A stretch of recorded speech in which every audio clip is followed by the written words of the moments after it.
Welcome to Extraterrestrial Reality. The New York Times ran an opinion piece today from Ross Douthat, or Douthat, I'm not sure how you pronounce his name. I've talked about this guy before, and he's calling for whistleblowers to finally come clean with what they know. I think all of us can agree with that. But there are some other things that he says that he writes in his opinion piece that I don't agree with, and I scratch my head at it. I don't understand where some of these people are coming from. Obviously, Douthat is a skeptic, and he needs to see this information, or he says he'll go back to, if the whistleblowers don't come clean, he'll just fall back on his default position that there's nothing to this, that there is no such thing as a cover up, and there's nothing there at all. It's complete, absolute laziness on the behalf of Douthat and the New York Times, as far as I'm concerned. But I do agree that it is time for the whistleblowers to show their cards. But I want to go through this article, this opinion piece that Douthat has, that was published in the New York Times on December 16th.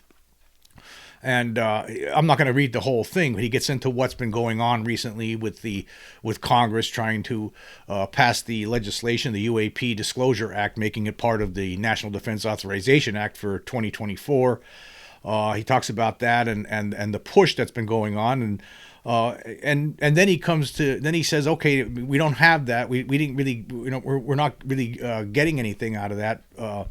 But his hope is that more whistleblowers step forward. I'm going to pick it up here halfway through the article here. It says, my personal hope is someone fascinated and frustrated by this business ever since the military first started acknowledging that its pilots have seen some weird things in the sky. He's talking about since 2017, is that we are nearing a point of real clarity, not necessarily about the UAPs, about what UAPs are, but about whether some faction in the government really knows much more about the mystery than what's in the public record. And then he goes on to say, the probabilities of extraterrestrial life or non-human intelligence aside, the best reason to doubt such secret creeping is that it would require too much of a government that has let so many major secrets slip over the last 75 years. The deep state let the Soviets steal atomic secrets, and the mainstream press published the Pentagon Papers.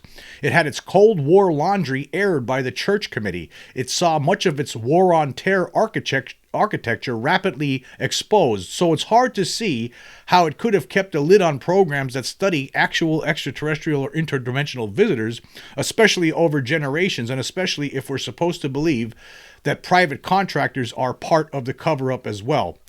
Now, let me just stop there for a second. Now, he's suggesting that there's been no leaks whatsoever over there, but that's how we know there have been leaks. This secret has been getting leaked. There's aspects of this that have been getting leaked for decades. For decades, this guy has done no homework on this. He's done no research on it. He's ignorant. He's ignorant of this whole cover-up. He's not done anything to educate himself on this. Like, for instance, I've been reading recently the UFO crash retrievals by the late investigator Leonard Stringfield. And there's a lot of cases in here of crash retrievals. I mean, and he talked to many different people who were working in the government or for the government as private contractors. A lot of them were anonymous, but from the 1970s all the way up until his death in 1994, Stringfield talked with many people who worked on these government programs, talked about the crash retrievals, and he amassed this a numerous crash information about numerous different crashes over those years. This guy here, Ross Douthat, or the New York Times for that matter, it seems like they don't know about this. They never educated, because they never educated themselves on this subject. There have been leaks. It's been getting leaked. The problem is that wherever they're storing these things, these bodies, the craft, where they're reverse engineering these things, you have to imagine that it's incredibly secure. There's no way that somebody's going to be able to bring something out from one of these places. But these people don't consider this. And on top of it, the New York Times for decades has basically turned its back on this whole story. They never really investigated it like they should have. Why? I mean, we are relying on whistleblowers right now. That's seems to be our only hope to finally get the truth from the government about what it knows, about what it has, what it's recovered, what it's been doing.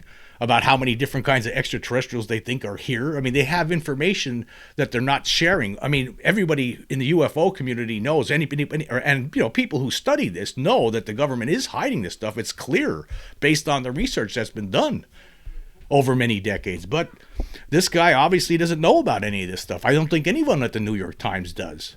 I mean, pick up this book here and start here, or some of the books by Richard Dolan, like UFOs and the National Security State, volumes 1 and 2. Do some research and figure it out. You will see that there's been leaks. People have been leaking things. That's why we know this.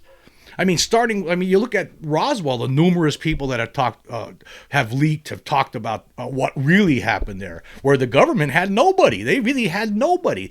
All the records from Roswell, from that Roswell Army Air Base, from 1946 all the way till 1949, just disappeared. That was the during that period of time is when they recovered the craft. All those records, all the communications that went in and out of Roswell at that time, gone. Nobody knows what happened to them. They must have been destroyed.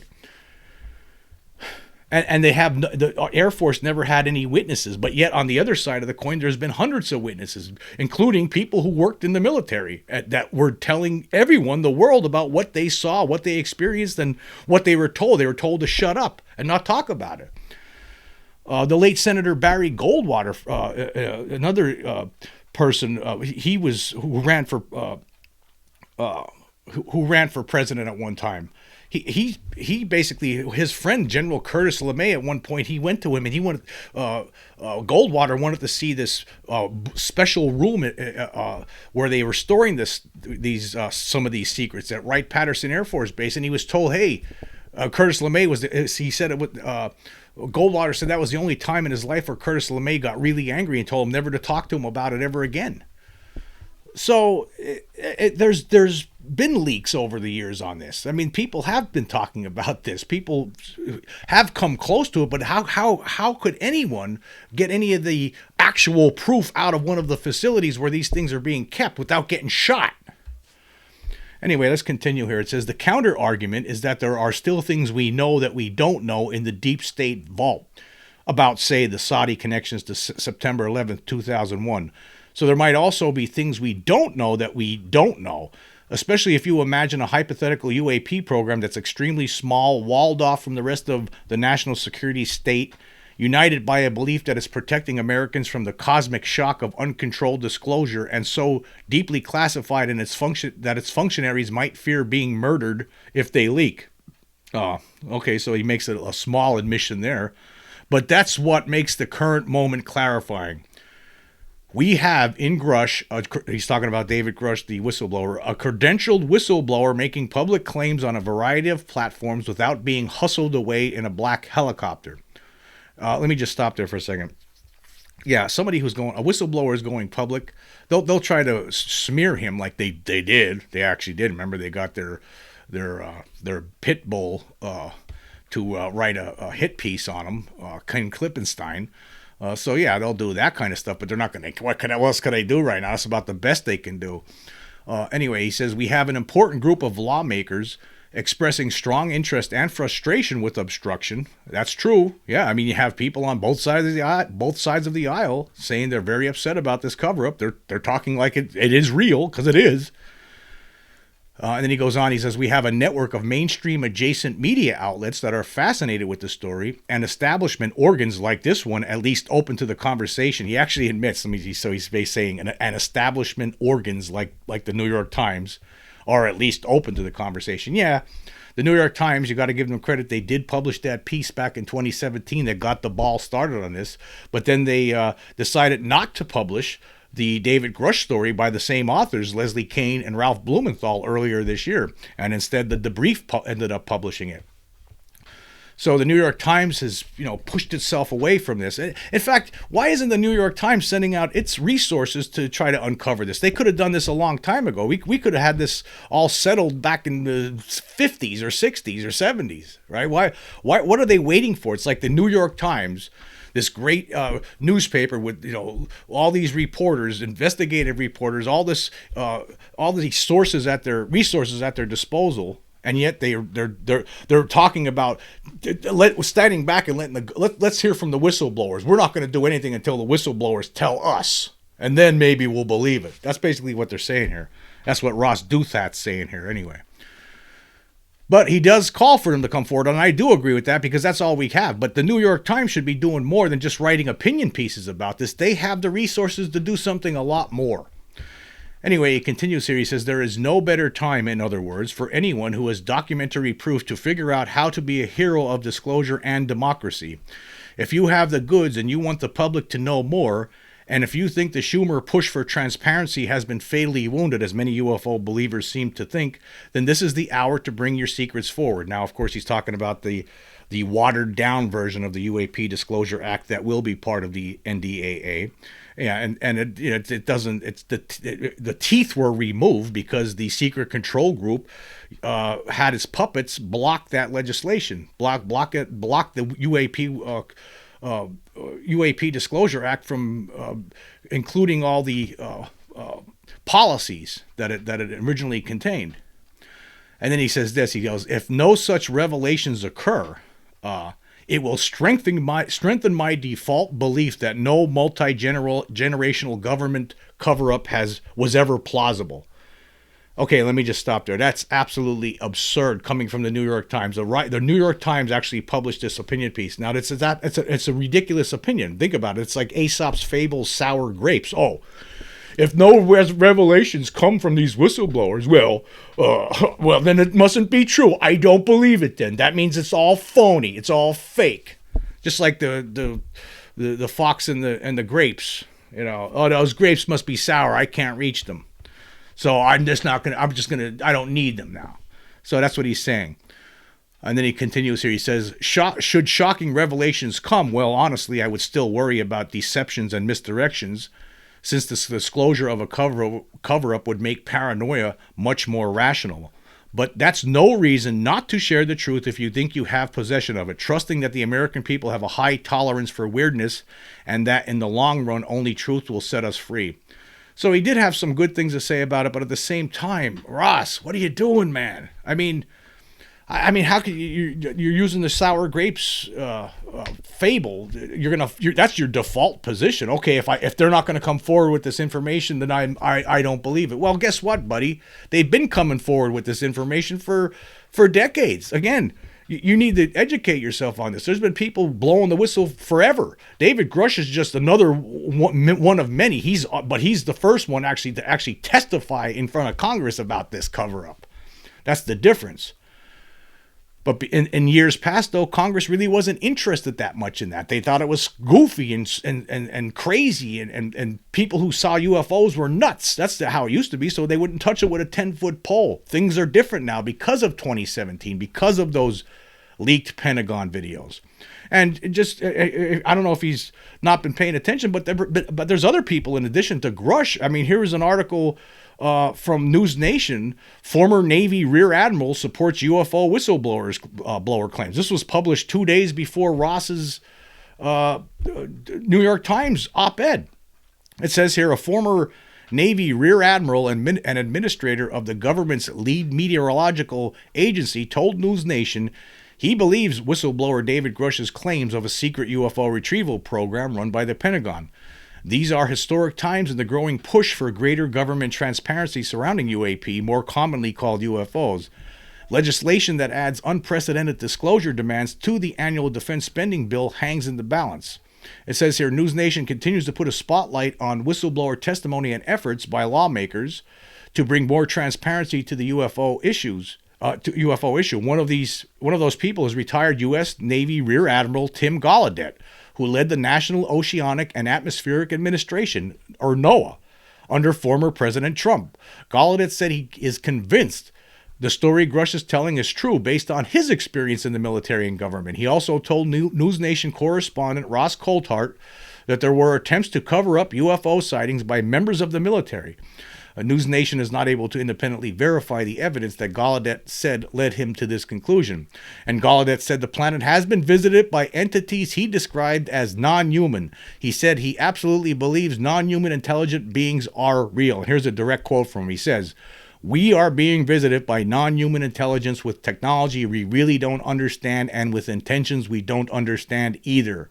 So, because you have someone like this and someone like Gallaudet, who was from the top person at NOAA, saying stuff like this. I mean, this is, and he's just one of many. This is just, there's a long line. You look at the history, there's a long line of people who have been making claims like this over the decades. But again, just because they don't have the solid end-all evidence in their hand to show you, see, here's a piece of the Roswell ship, because they don't have that doesn't mean it doesn't exist. But you have all these people telling you for decades that they do have it. But yet the New York Times and Washington Post and other major publications that have the resources all these years have done nothing, absolutely nothing, really, when you really think about it, other than the 2017 New York Times article to get to the bottom of this. I mean, why don't they send out their own, why don't they use their own resources and send out their own reporters to dig into this and finally get to the bottom of it? Because I can assure you, those people, those kind of publications, because of the resources they have, it'd be a lot easier for them than these independent researchers that have been doing all the heavy lifting all these decades. So I'm appreciative of the fact that of the bottom line of the article, I guess, of the op-ed, asking, it's time for the whistleblowers to show their cards. I think that's all we have right now, really. I mean, I want to see more whistleblowers step up. If any of them potentially has any sort of documentation or physical evidence to go along with anything that they're going to tell us, or maybe they could tell us some locations of where some of these craft are being stored, or some. I'd like to hear some revelations with regard to the giant craft that Ross Douthat has been talking about that was so big they had to build a building over. Where's that at? We need to know all these things. It's time to air all the laundry, the dirty laundry. It's time to bring it all out. I mean, it's real. I mean, we're like gaslighting ourselves in a way. I could understand if somebody who hasn't studied this, I could understand where, like Ross Douthat, right? Obviously, he hasn't done his homework completely on this. This people like in these positions, they need to do more. You're not doing enough. I mean, you need to do more research. It's unfortunate. It's a very complex. This entire phenomenon is very complex. There's so many different aspects to it. I mean, you have cattle mutilations, you have alien abductions, and then you have the government cover-up, the reverse engineering, the crash retrieval program. I mean, there's just so many different parts to this. And then what are the beings doing here? What are they up to? Why are they here? What's happening here? I mean, are they interested in us? Are they just studying us, or do they want to take over this planet? I mean, think about it. If we were going to another planet and hang and never leaving, okay, say we a human race, we're around for another 1,000 years, we don't destroy ourselves, and we're here 1,000 years from now, and by that point, we're traveling in deep space, exploring other worlds. I mean, are we going to find some planet where there's intelligent life that maybe is at a stage like where we were in the 18th century or something, and we're going to just hang out there forever and just and abduct them and study them? I mean, why would we want to do those kind of things? These aliens are up to something. They are doing something. What are they doing? Does the government know anything about that? There's a lot of different questions, no answers. But the bottom line is this: these newspapers like the New York Times, the Washington Post, they could be doing a lot more rather than just sitting on their duffs and waiting for other people to come forward. I mean, to say this comment that he makes here, if no such revelations occur, it will strengthen my default belief that no multi-generational government cover-up was ever plausible. That is absolutely absurd. I cannot believe I read those words in a New York Times opinion piece. I can't believe it, actually. It's so lazy. It's beyond comment. I don't even know how to really express how it really disgusts me, because it does, and it should disgust anyone who's interested in this and who wants to see the end to this long-standing cover-up, because it's getting very tiring.